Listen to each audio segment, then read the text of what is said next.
Hey everybody, this is Carla Jenkins and welcome to an all new episode of Projectize. And in this video, I'm going to be discussing the different types of project management, more specifically legal project management. So, as I always say, everything can be projectized because everything is a project. And when I was coming across my project management alerts, I saw an article from JD Supra in Legal News about legal project management. It's not just for big firms anymore. And in the article, he was talking about the approach that small firms should use in legal project management. He also included a link about his talk on legal project management in the on a panel interview that he had at a conference. But I think that the thing that intrigued me is that you often don't think that project management is used by more traditional older occupations such as law, accounting, medicine, but I feel that, this is a nice introduction to it. So I wanted to talk about it, and I'll do some summary about how, he called it LPM, and on how small law firms could do it. So it says the competing on small firms terms, which is something that's very important because competition and the triple constraints of scope, cost, and money. So competition is cost.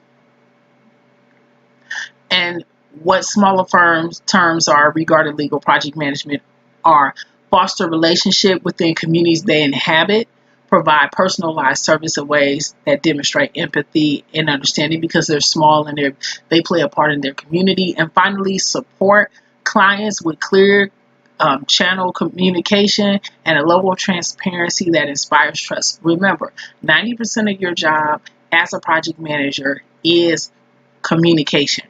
And these three things are the value propositions that only the best smaller firms can attain, that larger firms cannot easily match.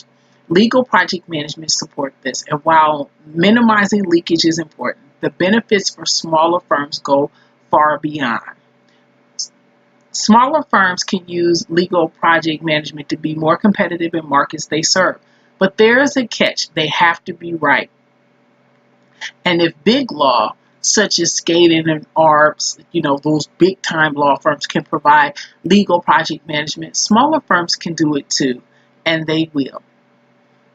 And so it also includes the benefits of legal project management in a smaller firm, and they use an example of a smaller law firm that pushed for the implementation.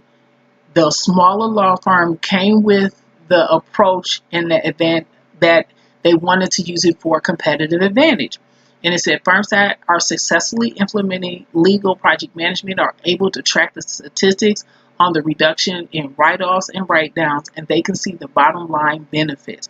As I mentioned before, it's going back to the triple constraint of scope, cost, and schedule. So they are using legal project management to save costs, and since they're smaller law firms, to stay within the scope of what they do. It said estimates vary, but publicly firms have reported that they have reduced their leakage by over $10 million per year using legal project management.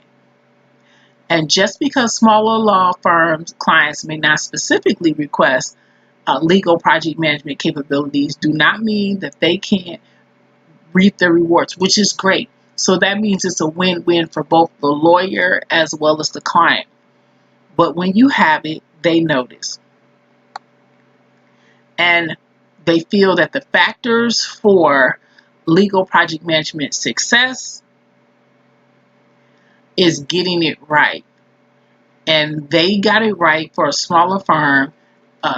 They used a pilot program. So for the smaller firms, they had 2 pilot teams, and they started building it out from there. So did a test kit and a sample instead of applying it everywhere. So when it worked with these 2 teams, they built it out across the entire law firm. And in order to get a variety of perspectives, the team included partners, associates, paralegals, and finance staff. And that's great because not just when you only include the lawyers or it just one group of anything, you get bias. And you want to, even though it's a sample, because if you have the two teams, they're a sample of the larger population, which is the law firm. Having these four people, different types and different classes, gives you an unbiased sample. And that's very important. You don't want skewed reporting and skewed to statistics. And then the smaller law firm had cheerleaders or advocates who were born out of the pilots, and they would serve as ambassadors talking about the success of the pilot teams. And legal project management would help smaller law firms because they're resource constrained either by people or by money.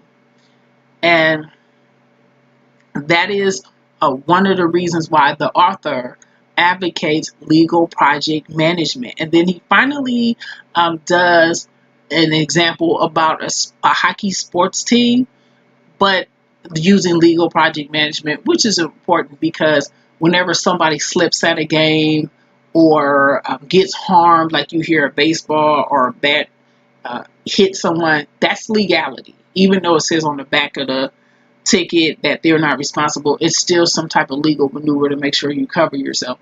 But I feel that I wanted to bring this legal project management to you so that you can see that project management is just not confined to a specific industry. As I mentioned before, everything can be projectized because everything can be a project. So this is this episode of Projectized. My name is Carla R. Jenkins. I am a certified project management professional, certified Scrum Master and IDO with 13 years problem-solving experience in project management, big data, and IT service management. And you can follow me whether you're watching here on Periscope or Twitter Live, Instagram Live, or YouTube at Carla R. Jenkins. Furthermore, if you'd like to work with me to remove the pain from your projects, get in touch with me at carlarjenkins.com/the contact button on my site. I receive all of your emails. I would like to thank everyone for watching this episode of Project